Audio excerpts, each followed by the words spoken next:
वो उससे प्यार करने लगा था। मरमेड्स में इतनी शक्ति होती है कि वो किसी भी इंसान के दिमाग को अपने कंट्रोल में कर सकती हैं।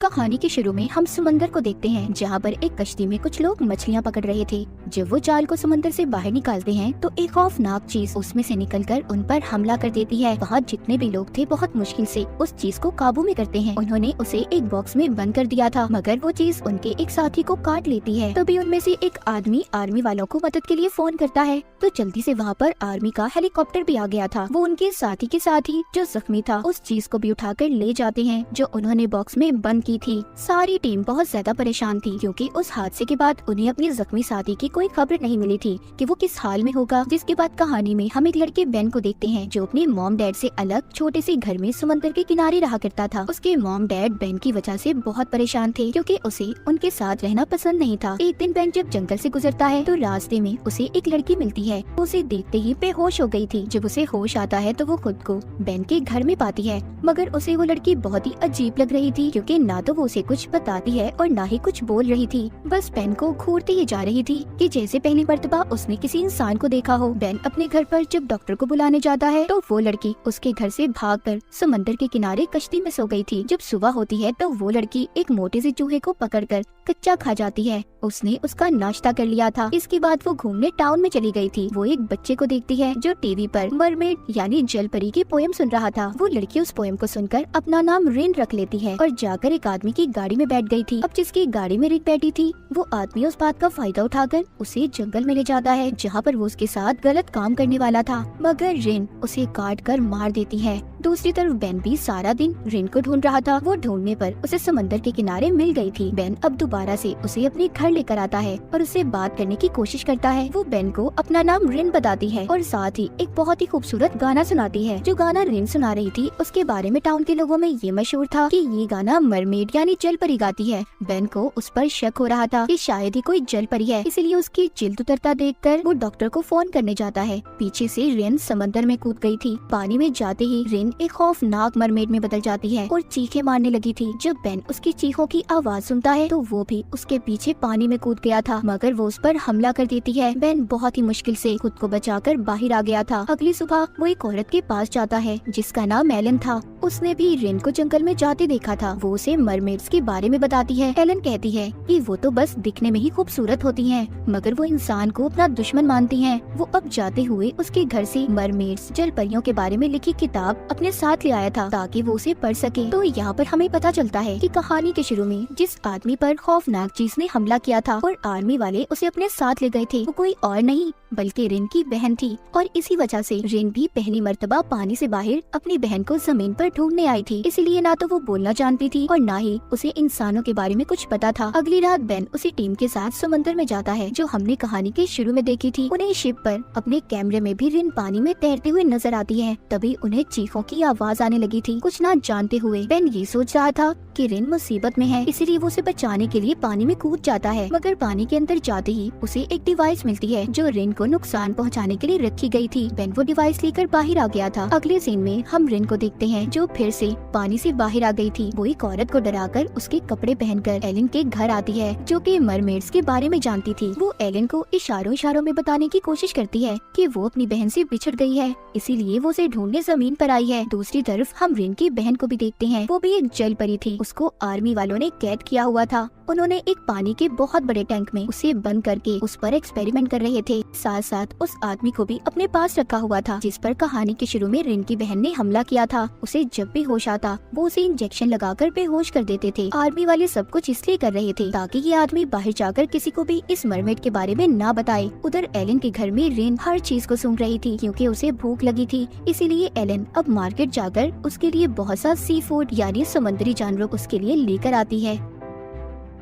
घर पर बेन अपनी दोस्त को वही निशान दिखाता है जो रिन के हमला करने से आए थे। वो अपनी दोस्त को कैमरे की रिकॉर्डिंग भी दिखाता है। उसे भी सब देखकर यकीन हो गया था कि रिन वाकई ही एक मरमेड जल परी है। इसके बाद बेन वो डिवाइस को लेकर जो उसे समंदर में मिली थी उसे एलन के घर लेकर आता है। जब उसे चलाते हैं तो उसमें चीखों की आवाजें थी जो दरअसल रिन की बहन की थी। उन आवाजों को आर्मी वालों ने रिकॉर्ड कर डिवाइस को समंदर में फेंक दिया था। जब बेन उस डिवाइस को चलाता है तो रिन गुस्से से भागकर दरवाजा तोड़कर बाहर आ गई थी। और इस डिवाइस को बेन से खींच लेती है। वो समझ रही थी कि उस डिवाइस में उसकी बहन कैद है जो उसे मदद के लिए बुला रही है। बेन उसे समझाता है कि ये सिर्फ आवाजें हैं, हम जल्द ही तुम्हारी बहन को ढूंढ लेंगे। रिन को उसकी बातें समझ आने लगी थी। बेन रिन को एलन के घर पर छोड़कर अपनी दोस्त को लेकर चला जाता है। वो दोनों घर आकर मरमेड्स के बारे में रिसर्च करने लगते हैं क्योंकि उन दोनों को रिन अब अच्छी लगने लगी थी। वो उसकी मदद करना चाहते थे। उसकी आंखों का असर उनके जहनों पर होने लगा था, यानी कि मरमेड्स में इतनी शक्ति होती है कि वो किसी भी इंसान के दिमाग को अपने कंट्रोल में कर सकती हैं। इसी तरह रिन की बहन ने भी आर्मी के एक आदमी को अपनी आवाज सुनाई थी,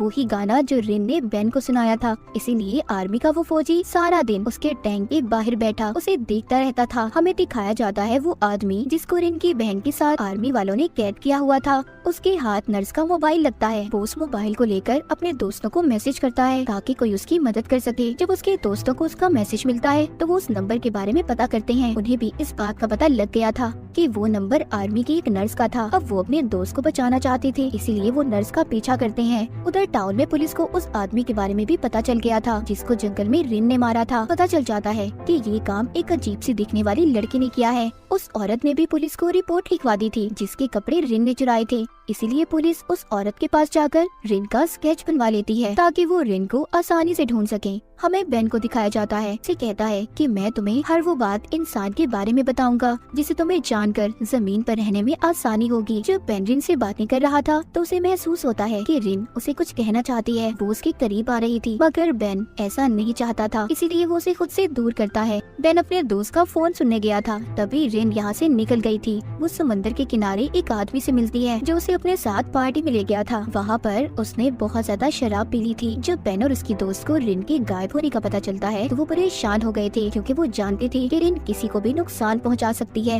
इसीलिए वो जल्दी से उसे ढूंढने निकल जाते हैं। वो उसी पार्टी में पहुंच गए थे जहाँ पर रिन थी। इससे पहले वो उसे अपने साथ ले जाते वो शराब के नशे में स्विमिंग पूल में गिर गई थी। यहाँ पर बेन बहुत ज्यादा डर गया था क्योंकि वो जानता था कि पानी में जाते ही रिन अब मरमेड में बदल जाएगी, पर ऐसा कुछ नहीं हुआ था। वो दोनों उसको अपने साथ एक कमरे में ले जाते हैं। वहाँ पर वो बेन की दोस्त को बताती है कि वो सिर्फ समंदर के पानी में ही मरमेड बन सकती है। ये बताकर वो बेन की दोस्त के गले लग गई थी। रिन को अब उन दोनों पर यकीन हो गया था कि वो वाकई ही उसकी मदद करना चाहते हैं। उधर दूसरी तरफ हमें दिखाया जाता है कि रिन की बहन ने पानी का टैंक तोड़कर आर्मी वालों को मार दिया था। वो नर्स के कपड़े पहनकर वहाँ से भागने की कोशिश कर रही थी। तभी वो आदमी भी उठ जाता है जिसको रिन की बहन के साथ आर्मी वालों ने कैद किया हुआ था। वो रिन की बहन के कपड़ों से नर्स की गाड़ी की चाबी निकालता है। वो दोनों निकलने में कामयाब हो गए थे। वो आदमी जल्द ही अपने दोस्त को फोन करता है क्योंकि उसकी हालत बहुत खराब थी। रिन एलन को बताती है कि उस दिन मेरी बहन सिर्फ खाना लेने आई थी जिस दिन उसे कैद कर लिया गया। रिन की हालत भी बहुत खराब हो चुकी थी। उसे सांस लेने में मुश्किल हो रही थी क्योंकि कई दिन से वो समंदर में नहीं गई थी। बेन उसे कहता है कि तुम्हें पानी में जाना चाहिए, पर वो मना कर देती है। कहती है कि वो अपनी बहन को लिए बगैर वापस अब नहीं जाएगी। इसीलिए बेन उसके गले में एक ट्रैकिंग डिवाइस वाला लॉकेट डाल देता है ताकि रिन जहाँ पर भी हो उन्हें इसका पता चल जाए। तभी बेन को उसके दोस्त का फोन आता है जो उसे जंगल में आने का कह रहा था। उनके बुलाने पर बेन जंगल में आ जाता है और साथ ही वो रिन को भी ले आया था। जब वो समंदर के किनारे जाकर पानी में जाने वाली थी तो उधर उसे उसकी बहन मिलती है। वो दोनों एक दूसरे को देखकर बहुत ज्यादा खुश हो गई थी। रिन की बहन उसे अपने साथ पानी में ले जाती है मगर इनके जाने के बाद बेन और उसकी दोस्त बहुत ज्यादा दुखी थे क्योंकि उन्हें रिन के साथ काफी लगाव हो चुका था।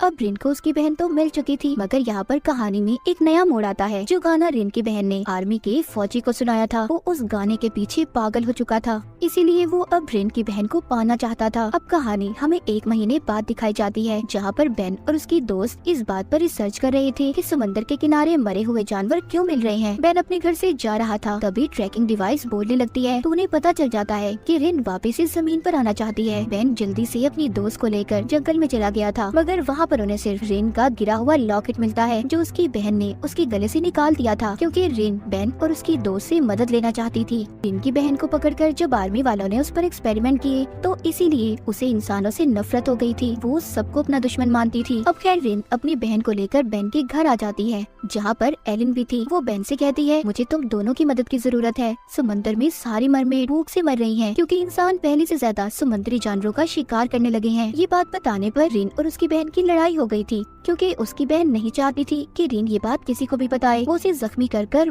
वाटर करती वहाँ से चली गई थी। बेन की दोस्त रिन के जख्मों को साफ करती है। वो दोनों से वादा करते हैं कि वो उसकी मदद जरूर करेंगे। वहीं पर उधर बेन अपने डैड की फैक्ट्री में जाता है जो समंदर के किनारे मछलियाँ पकड़ने का काम किया करते थे। उसने वहाँ पर लैपटॉप की मदद से इस बात का पता चला लिया था कि समुद्री जानवरों का शिकार कौन कर रहा है। उसे पता चल चुका था ये सब कुछ वो आर्मी का फौजी कर रहा था जो रिन की बहन के गाने के पीछे पागल था। वो सभी समुद्री जानवरों को इसलिए मरवा रहा था ताकि जब समुद्र में खाने के लिए कोई जानवर न बचे तो मरमेड्स जमीन पर खाना तलाश करने आएंगी और वो उन्हें पकड़ लेगा। इस मकसद के लिए उसने शीशे के बहुत बड़े बड़े टैंक्स भी बनवा लिए थे और समंदर में डिवाइसेस को भी लगवा देता है। उधर रिन की बहन जो कि रात के वक्त घूम रही थी उसे कुछ लोग तंग करने आते हैं मगर वो उन्हें डराकर उस समंदर के किनारे जाकर छुप जाती है। वो समंदर के अंदर इसलिए नहीं जाती क्योंकि वो रिन को अकेला छोड़कर नहीं जाना चाहती थी। सुबह को रिन की बहन के पास एलिन आती है जो उसे खाने के लिए मछली दे रही थी और उसे अपने साथ घर ले आती है। वो उससे कहती है कि तुम फिक्र नहीं करो, तुम अपनी बहन रिन को लेकर साथ जरूर जाओगी और मैं तुम्हारी तरह ही हूँ। एलिन की बात का क्या मतलब था? क्या वो भी मरमेड थी? इस बात का पता हमें कहानी में आगे जाकर चलेगा। तो अब रिन की बहन एलिन के घर से निकलकर बेन के डैड की फैक्ट्री में आ गई थी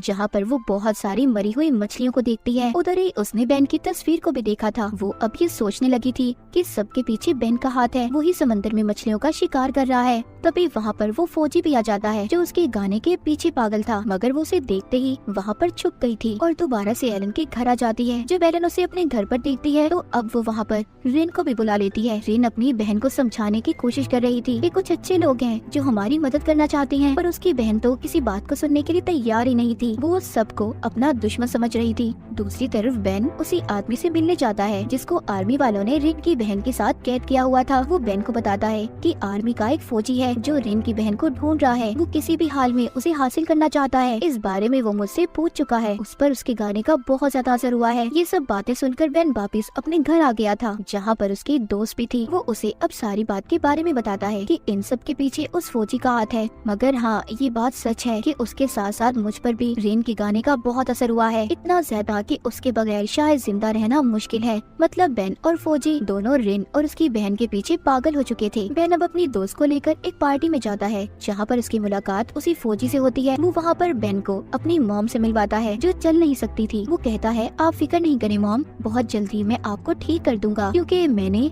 आपका इलाज ढूंढ लिया है। वो फौजी यहाँ पर रिन की बहन के खून की बात कर रहा था जो उसने कैद कर उस पर एक्सपेरिमेंट कर निकाला था। वो बताता है कि अगर मरमेड्स का खून इंसानों को लगा दिया जाए तो वो बहुत जल्दी हर बीमारी से ठीक हो सकते हैं। फौजी की मॉम ये बात सुनकर बहुत खुश हो गई थी। तभी बेन उस फौजी के कान में कहता है कि अगर तुम समंदर में शिकार करना बंद कर दो तो मैं तुम्हें उस मरमेड से मिलवा सकता हूँ। ये बात सुनकर फौजी कहता है आज रात उस मरमेड को जमीन पर रोकना क्योंकि आर्मी वाले मरमेड्स का शिकार करने वाले हैं। ये बात सुनकर बेन बहुत ज्यादा परेशान हो गया था। वो रिन को कॉल करता है और उसे समझाने की कोशिश करता है कि रात को वो समंदर में ना जाए, वहाँ पर बहुत बड़ा खतरा है, लेकिन वो उसकी कोई बात नहीं सुनती। उल्टा जंगल में अपनी बहन के साथ आकर गाना गाने लगती है। उनकी आवाजें सुनकर फौजी भी जंगल में आ गया था जहाँ पर दोनों बहनें उस पर हमला कर देती हैं।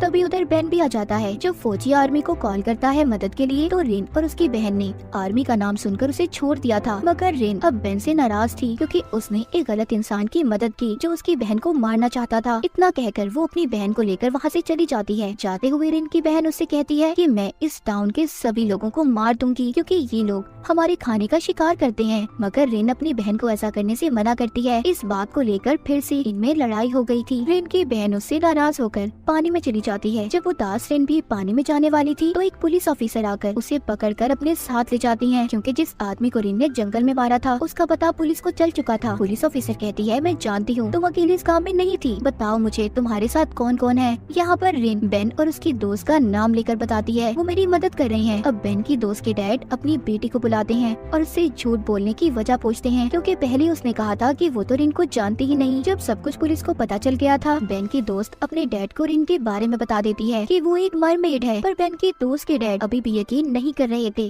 इसीलिए वो पानी लेकर उसके हाथ पर गिरा देते हैं जिससे रिन का हाथ एक मरमेड जल परी में बदल गया था। उन्हें भी यकीन आ गया था कि वो वाकई एक मरमेड है, इसीलिए वो उसे छोड़ देते हैं। बेन की दोस्त वापस उसे घर ले आई थी मगर वो बेन के लिए परेशान थी क्योंकि आज रात बेन कुछ लोगों के साथ मिलकर आर्मी के शिप का पीछा करने जा रहा था ताकि वो सभी मरमेड्स को बचा सके क्योंकि आर्मी वाले आज रात मरमेड्स का शिकार करने वाले थे। जब बेन और उसके साथ अपराधियों का शिप आर्मी के शिप के पास पहुंचता है तो वहाँ पर कोई भी नहीं था। उन्हें खून के अलावा कुछ नहीं मिलता। सब कोरिन की बहन ने मार दिया था और उनकी लाशों को पानी में